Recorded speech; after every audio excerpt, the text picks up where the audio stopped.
ये हजरत अली का स्टेटमेंट है कि 3 लोग बहुत परेशान रहते हैं। एक तो मददगार, पैसा दे दिए किसी को उधार तो खुद बहाना बनाना पड़ेगा कि भैया घर में काम चल रहा है, भैया बुआ बीमार है उनके लिए पैसा चाहिए। अपना पैसा मांगने के लिए बहाना बनाना पड़ेगा, उसमें भी दुश्मनी होने की संभावना है। तो इस इंस्ट्रूमेंट ऑफ एसेशन जो विलय संधि थी उसमें एक लाइन जोड़ी नेहरू जी ने, बड़ी सिर्फ कश्मीर के लोगों का दिल जीतने के लिए कि भाई देखो हमने तुम्हारे राज्य पर कब्जा नहीं किया है। उसमें एक लाइन जोड़ी कि विलय से पहले, संपूर्ण विलय से पहले, पूर्ण विलय से पहले जनमत संग्रह होगा, जिससे कश्मीर की जनता भी, दुनिया ये देखे कि भाई कश्मीर की जनता की स्वेच्छा से कश्मीर को भारत में लाया गया है। तो यहां एक नई चीज जोड़ दी गई थी, प्लेबिसाइट, कि भाई विलय से पहले कश्मीर की जनता की राय ली जाएगी और जनमत संग्रह होगा। वो कोई दिक्कत की बात भी नहीं थी, अच्छी बात थी कि ठीक है भाई, राइट्स जिनका राज्य है उनसे तो पूछा ही जाना चाहिए। तो फिर इसी बात को लेकर अब जेल नेहरू के पास एक ट्रंप का इक्का था कश्मीर में। उस ट्रंप के इक्के का नाम था शेख अब्दुल्ला, क्योंकि शेख अब्दुल्ला कश्मीर में अच्छा नेता बनकर उभर रहे थे, बहुत अच्छे नेता बनकर उभर रहे थे और बड़ी पकड़ थी कश्मीर के मुसलमानों पे उनकी, और धीरे धीरे उनकी पकड़ सबके ऊपर बनने लगी थी। तो जेल नेहरू को बड़ा भरोसा था कि अगर प्लेबिसाइट होगा तो अब शेख अब्दुल्ला कश्मीर की जनता का रुख भारत की तरफ मोड़ देंगे। और इसी विश्वास के साथ जनवरी 1948 में कश्मीर के मुद्दे को जेल नेहरू यूनाइटेड नेशन लेके चले गए कि वैश्विक समझौता, विश्व स्तर पर एकदम कॉन्स्टिट्यूशनल समझौता, साफ साफ, कहीं कोई दुख नहीं, कहीं किसी का विषाद नहीं, साफ दुनिया देख ले कि कश्मीर भारत में शामिल हो गया। अब क्या हुआ, जब कश्मीर के मुद्दे को नेहरू जी यूएन लेके चले गए 1948 में, भरोसा किसका था? नेहरू जी को भरोसा था शेख अब्दुल्ला का, क्योंकि ये लोग शेख अब्दुल्ला को सपोर्ट कर रहे थे। शेख अब्दुल्ला के उठने में कांग्रेस का बहुत बड़ा हाथ था, नेहरू और गांधी जी का बहुत बड़ा हाथ था। तो इन लोग को पूरा भरोसा था कि बॉस जब प्लेबिसाइट होगी शेख हमारे साथ है और शेख की मदद से प्लेबिसाइट हमारे पक्ष में आ जाएगी और दुनिया ताली बजाएगी, भाई कश्मीर की जनता भारत के साथ रहना चाहती है। लेकिन जब यह मुद्दा यूएन पहुंचा तो पश्चिम तो सीधे पाकिस्तान के पीछे खड़ा हो गया। नोएल बारकर ये ब्रिटेन का रिप्रेजेंटेटिव यूएन में, और इसने यूनाइटेड नेशंस में कहा कि कश्मीर पाकिस्तान का है।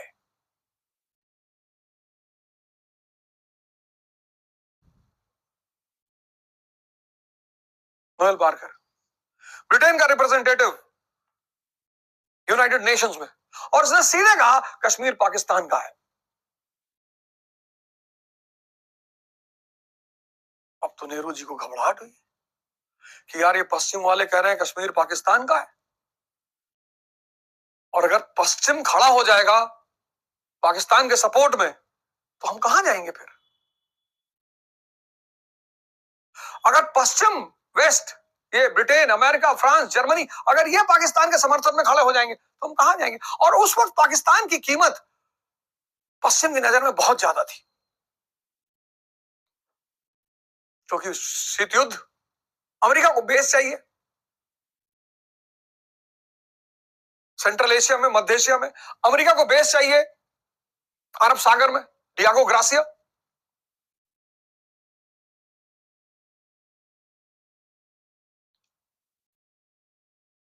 पाकिस्तान अगर उनके हाथ में है तो मध्य एशिया, सेंट्रल एशिया सीधे उनके हाथ में है। पाकिस्तान उनके हाथ में है, अरब सागर उनके हाथ में है।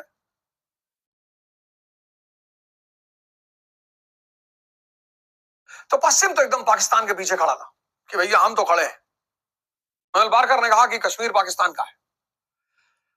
अब नेहरू जी को लगा कि यार अपने आदमी को मजबूत किया जाए कश्मीर में। अपना आदमी मजबूत हो जाएगा तो हम भी मजबूत हो जाएंगे। और नेहरू का आदमी कौन? शेख अब्दुल्ला। बस यहीं पर मार्च 1948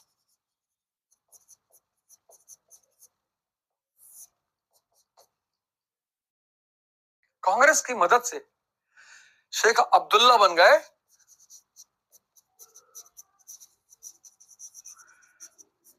प्राइम मिनिस्टर ऑफ JNK। बहुत बड़ा घटना, ये बहुत बड़ी घटना, बहुत बड़ी घटना। मार्च 1948 शेख अब्दुल्ला बन गए JNK के प्राइम मिनिस्टर।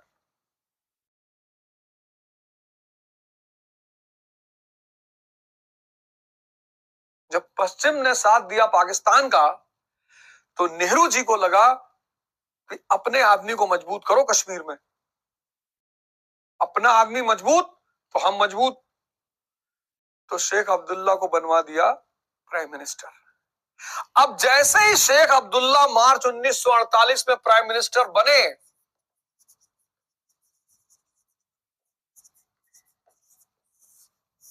इस आदमी ने दो काम किया।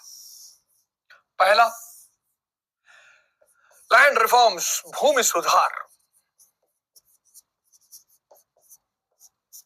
और भूमि सुधार में तीन काम किया इस आदमी ने।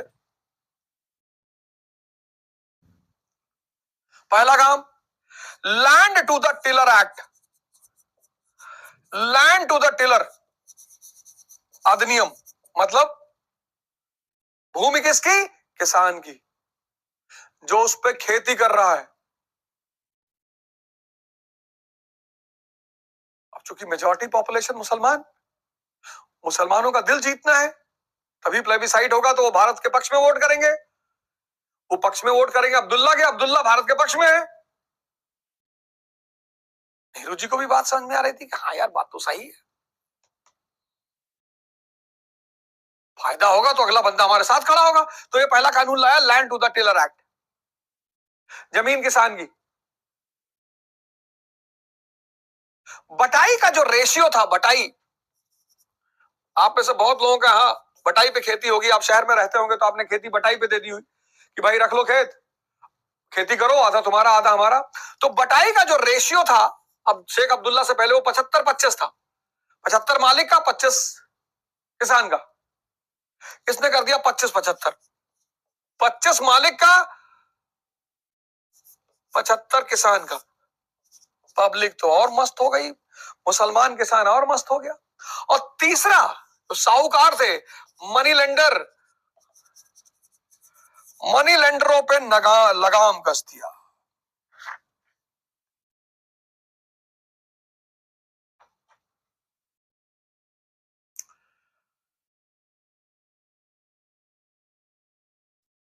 पूरी मुसलमान जनता के लिए शेख अब्दुल्ला फरिश्ता। यहीं पे शेख अब्दुल्ला कश्मीर की मुसलमान जनता के लिए बन गए फरिश्ता। और उसकी फसल आज तक अब्दुल्ला परिवार काट रहा है। शेख अब्दुल्ला, फारूक अब्दुल्ला, उमर अब्दुल्ला। कश्मीर में जमीन हिंदू जागीरदारों के पास, हिंदू जागीरदारी महाजन, और जमीन दे दी उसने मुसलमानों को। कल land to the tiller, ceiling कर दिया। आज भी कश्मीर में हर आदमी के पास जमीन है। भारत का राज्य है जिसमें सबके पास जमीन है।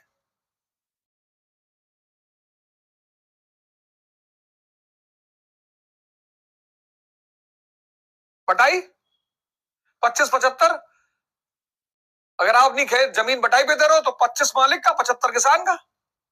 और मनी लेंडिंग, सूद व्यवस्था पर प्रहार, मन मर्जी का ब्याज नहीं लोगे। और शेख अब्दुल्ला बन गए फरिश्ता मुसलमानों के। और एक तरफ तो उसने मुसलमानों को खुश किया, और दूसरी तरफ इस आदमी ने भारत सरकार को खुश किया। मई के महीने को 1948 में भारत स्वतंत्रता, भारत की स्वतंत्रता के जश्न का महीना घोषित किया। कि मई में हमें जो स्वतंत्रता, मई का महीना चुना, शायद इंग्लिश में मई शब्द का और भी मतलब है। बेसिकली ये इसकी खुशी मना रहा था, लेकिन भारत सरकार को इसने मैसेज दिया कि देखो, चिंता मत करना भाई, सपोर्ट कर रहा हूं, तुम्हारे साथ है भाई, तुम डरना मत। और इलेक्शन में जो सबसे ज्यादा चिल्लाए तुम्हारे साथ है, वही सबसे बड़ा गद्दार है। इलेक्शन में जो सबसे ज्यादा चिल्लाए भैया तुमको 20,000 वोट दिला रहे हैं, वो तुमको 2 वोट नहीं दिला पाएगा। और ये बात अब मैं किताब के बल पे नहीं कह रहा हूं, व्यक्तिगत अनुभव के बल पे कह रहा हूं।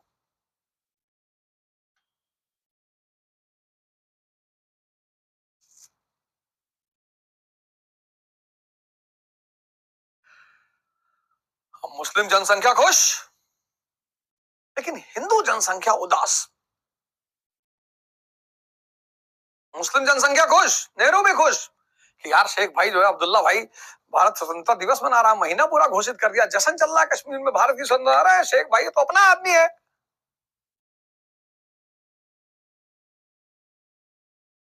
लेकिन पंडित जवाहरलाल नेहरू भूल गए थे कि जैसे वो कश्मीरी हैं और उनके पास दिमाग है, ऐसे शेख अब्दुल्ला भी कश्मीरी है और उसके पास भी दिमाग है।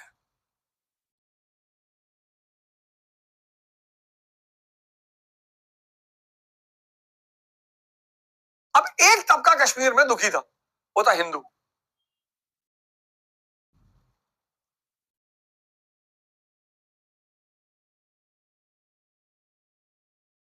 तो अब कोई तो उसके भी आंसू पोंछेगा। तो 1949 में एक पार्टी बनी, प्रजा परिषद।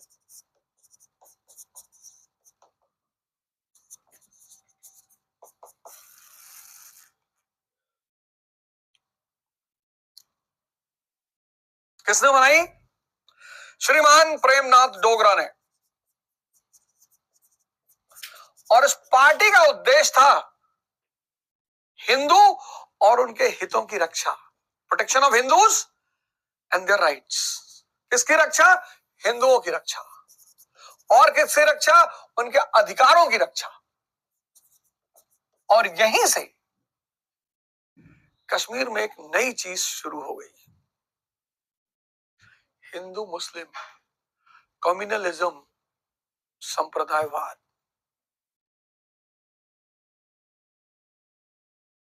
अब दूसरे चरण में दो दो घटनाएं घटी। दूसरे चरण में दूसरा चरण 1947, 1948, 1949। अब दो घटनाएं दूसरे चरण में घटी।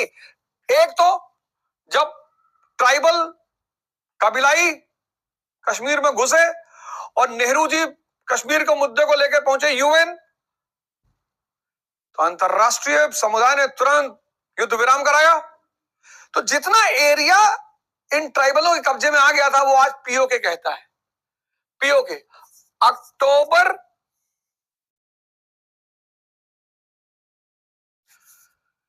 जनवरी 1948 युद्ध विराम के साथ इंडिया और पाकिस्तान के बीच कश्मीर बन गया टेरिटोरियल डिस्प्यूट। ये पहली घटना बनी, टेरिटोरियल।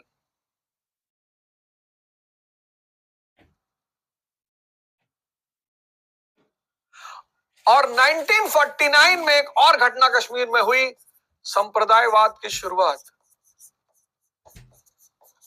दो घटनाएं घटी दूसरे चरण में। पहली घटना, कश्मीर इंडिया और पाकिस्तान के बीच बन गया टेरिटोरियल डिस्प्यूट। अब इस टेरिटोरियल डिस्प्यूट,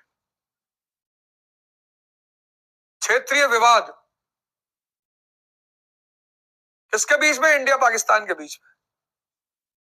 बस यही बात ये क्लियर हो गई थी कि अब ये कभी सॉल्व नहीं होगा। मुझे मूवी तो नाम याद नहीं आ रहा है, मनोज वाजपेयी की है, आर्मी पे बेस्ड मूवी है। तो उसमें उसका एक अधिकारी पूछता है कि सर, कश्मीर विवाद का हल क्यों नहीं निकलता है? कहता हल, कश्मीर एक इंडस्ट्री है, सबके अपने अपने इंटरेस्ट है, सब पैसा कमा रहे हैं, झकझोर के पैसा आ रहा है लोगों के पास, और कोई अपनी इंडस्ट्री को क्यों बंद करेगा?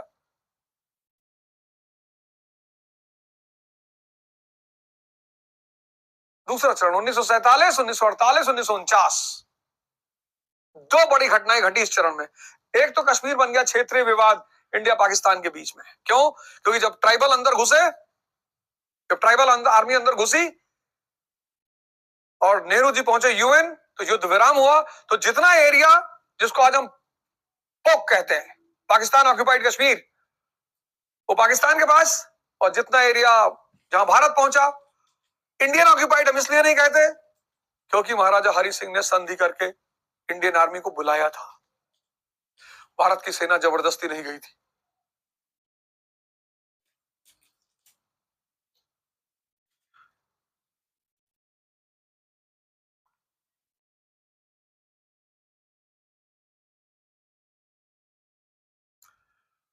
और जब शेख के कदम ने मुसलमान समुदाय को खुश किया तो हिंदू दुखी हुए, और वहीं पर एक और चीज पैदा हो गई, संप्रदायवाद। दो चीजें पैदा हो गई दूसरे चरण में, क्षेत्रीय विवाद और संप्रदायवाद। और भारत पाकिस्तान और महाराजा हरि सिंह के साथ साथ एक आदमी और चमक उठा, वो आदमी है शेख अब्दुल्ला। देखो भाई, हमें गाली दो, गलौज दो, चाहे जो कहो, पर बड़ी मुश्किल से ये देश बना है, और इस देश में मिलकर रहो यार। इस देश में मिलकर रहो।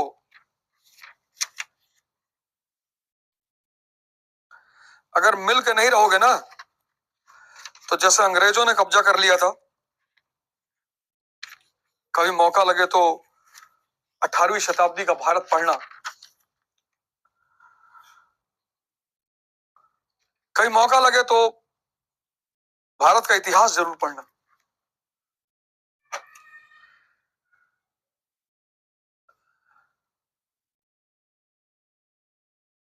कहीं मौका लगे तो भारत का इतिहास जरूर पढ़ना। अपने देश का हर वो नागरिक जो हमारे देश में है, उसका समर्थन करना, उसका सपोर्ट करना सबका धर्म है।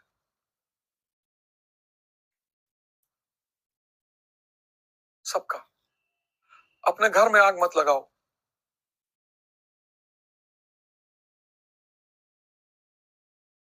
अपने घर में आग मत लगाओ।